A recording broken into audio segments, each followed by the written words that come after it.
ए हेउछि खोर्धा बनखंड अंतर्गत बालुका रेंजर अवस्थित एशिया महादेशर सर्वबृहत बरपरा जंगल। राज्य राजधानी ठारू प्राय 100 किलोमीटर दूरता मध्य एही जंगल अवस्थित।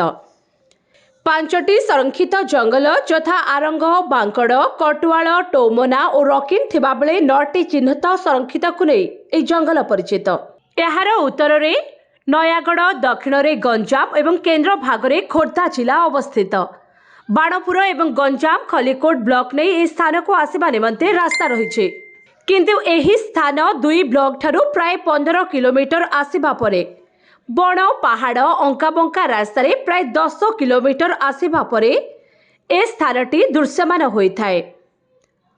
बण पहाड़ उपरे नंदुर, महुलिया और सिबिड़ा 3 जंगल ग्राम रही। एही 3 जंगल ग्राम रे 17टी परिवार थिबा बेले 279 जन लोक बसवास करिथान्ते। सेमानक चाली चलनी साधारण लोकंक ठारू भिन्न होइथिबा बेले जंगलजात द्रव्य उपरे निर्भर करी सेमाने तांको परिवार प्रतिपोषण करिथान्ते। एही जंगल रे थिबा सागवान और शाल गछ गुड़िक उच्चता एमिति होइछि सते जेमिति ए गछ गुड़िक आकाश रे थिबा बादल को छुईबा भली देखा जाइछि। ए जंगल एते घंच होइछि फल दिन बेले सूर्यालोक धरा पृष्ठ को छुईबा देखिबा विरल अटे।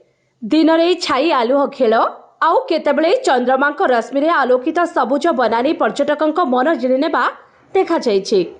दिन थिला ए जंगल रे प्राय 250 प्रकार मूल्यवान गछ देखिबा को मिलुथिला, किंतु काठ माफियांक उपद्रव हेउ नचे जंगल विभाग अवहेला फल रे वर्तमान अति बेसी रे 130 प्रकार मूल्यवान गछ सह आउ किछि औषध गछ देखिबा को मिलुछि। तेबे विगत 7 वर्ष हेबो प्राय 25 जन अवसर प्राप्त सेना कर्मचारी को नियुक्ति जंगल विभाग देइथिबा बेले स्थानीय अंचलर लोकंकु 7 वन्य संरक्षण समिति जंगल सुरक्षा नहीं सचेतनता करिथिबा जणा पड़िछि।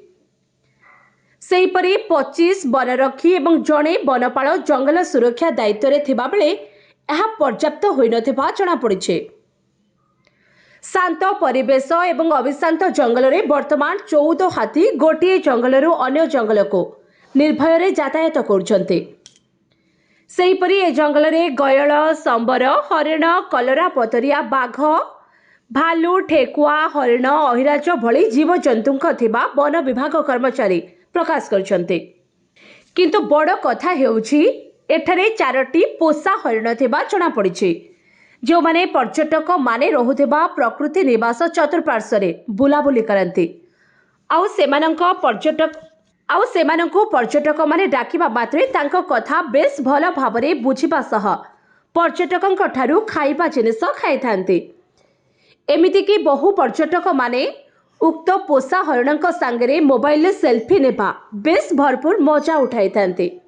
एही एशिया महादेशर एही सर्वबृहत सागवान जंगल दामिया बरबरारे रही जंगल विभाग प्रकृति निवास। जंगल भितरे अत्याधुनिक व्यवस्था सहित रही 7टी कटेज। ऑनलाइन रे बुकिंग करी पर्यटक ए विशाल जंगलर मजा नहीं पारिबे। तेबे प्रकृतिर अपरूप समाहार रे भरपूर ए बरबरा जंगल को उपभोग करिबा पाई बहु संख्यार पर्यटकंक सुओ छुटी थाए एठाकू, किंतु एही अंचल रे मोबाइल नेटवर्क नथिबारु एहा एक प्रकार कटअप अंचल भाबे परिचित।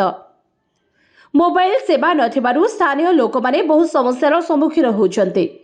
जरूरी कालीन सेवा, आम्बुलांस, अग्निशम सेवा सहजरे उपलब्ध हेउ नथिबारु पर्यटक एठाकू थरे आसिले द्वितीय थर पाई मन बळाउ नथिबा कहिसंती पर्यटक। तेबे प्राकृतिक परिवेश भितरे एही स्थान केउ स्वर्ग ठारू कम नुहे बोली कहिसंती वन कर्मचारी। तेबे दिन समय रे रास्तार 2 कड़े वन्यजंतुक निर्भय विचरण आपणको आनंदित करिबो। सेही भली कटेज रे कुनी पिलांकु आकृष्ट करिबा पई स्वतंत्र ध्यान दिया जायथिबा देखिबा को मिलिछि। वन्य जंतुक सुरक्षा पई वन विभाग 24 घंटिया सुरक्षा व्यवस्था ग्रहण करिबा सह जंगल सुरक्षा उपरे स्थानीय लोकंक सहयोग रे विभिन्न समय रे सचेतनता कार्यक्रम जारी रखिछि।